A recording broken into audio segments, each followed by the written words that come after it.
Sabi ni Rizal, pamilyar to sa inyo, na ang kabataan ng pag-asa ng bayan. Am I correct? It's true, tama hindi? Tama, pero sa totoo lang, hindi lang kabataan ng pag-asa ng bayan, kundi pati magulang. Because sometimes, hindi lang kabataan ang may problema.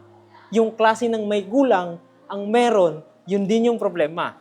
Maniwala kayo sa hindi, based on experience ninyo. Di ba, nagkakaroon kayo ng problema, depende sa kung sino ang nagpalaki sa inyo. Bakit kayo mahiyain? Bakit ayaw niyong sumubok? Bakit kayo laging nasasaktan? Sino bang may kasalanan? So guys, hindi ko gustong sisihin yung magulang ninyo, pero please, alam ko 10 years from now, magiging magulang kayo. So kung ayaw nyo magkaroon ng anak na ganito or klase ng situation ng mga anak ninyo, guys, please, vision anong klaseng magulang yung gusto ninyo. Kasi if you don't want this kind of child na maramdaman ng anak ninyo, kailan kayo mag-iumpisa? Kailan kayo mag-i-improve? Paghuli na? Di ba hindi?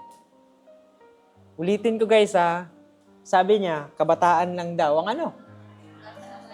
Supposedly tama siya kasi kayo yung susunod na generation. Pero ang pinaka-problema, hindi lang po kabataan ang may kasalanan. Minsan may problema rin ang magulang. Hindi lahat ng magulang, pero may mga magulang na walang what? Walang pakialam sa mga anak nila. Kasi bakit?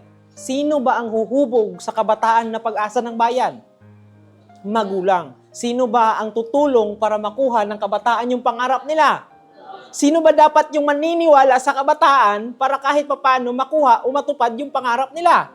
Magulang o yung nagpapalaki sa inyo. Yes, kabataan ang pag-asa ng bayan. Pero dapat kahit papaano, yung magulang na nagpapalaki sa kabataan, sakto. Ang ano? So ngayon, kung may problema kayo sa magulang ninyo, hindi ko sinasabing masama sila. Hindi ko sila kayang baguhin, hindi na natin sila kayang baguhin. Gets nyo? Pero ang kaya ko, nandito ako sa harap ninyo na sinasabi sa inyo na ano? Guys, 10 years from now, magiging magulang din kayo.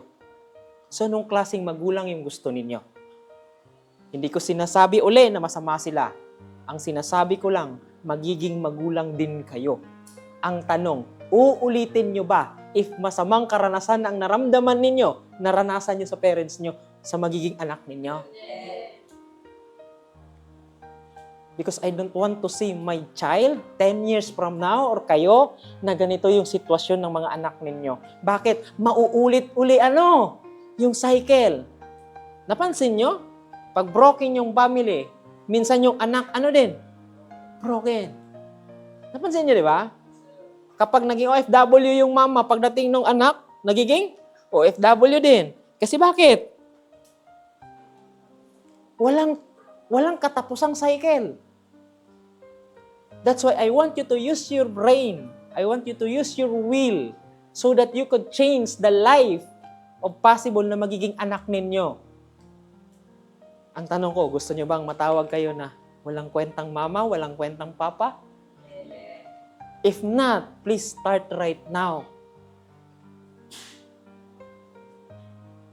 Kasi kawawa yung magiging anak ninyo. Nasabi ninyo, pag-asa ng bayan.